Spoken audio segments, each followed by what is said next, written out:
Vowing to get justice for their loved one, the family of a Victoria man murdered in the Philippines earlier this month gathered in Saanich today for the first of two public memorials for their son and brother.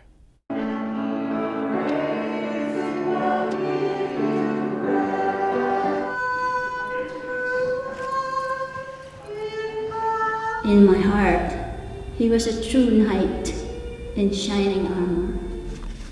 A grieving mother describes her son in a eulogy. 29-year-old Alexander Perez de Tagla, known as Alec to his family and friends, was born in Victoria and had recently returned to the Philippines. But before he could start a new life there, he was murdered. It was the most excruciating pain I have ever felt in my life. Death in itself is painful, but a death in the family, my son, dying in the way he did, is 100,000 times more painful. It's such a tragic loss when a son is murdered. As Alec's family gathers for a public memorial, his parents are also remembering him at home, revealing new details about the mystery surrounding his death. It seemed to me that there was anger in the way he was killed. He was such a good boy. He was such a good son and brother to his other two elder brothers. He was a kind and gentle person.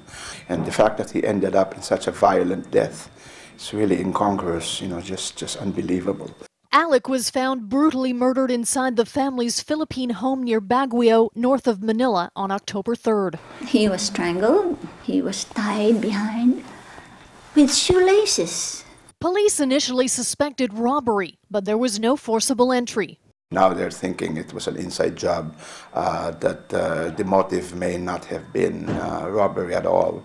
Alec was in the midst of getting his marriage annulled in the Philippines. He and his wife, who lives in BC, had separated, and Alec was engaged to another Philippine woman.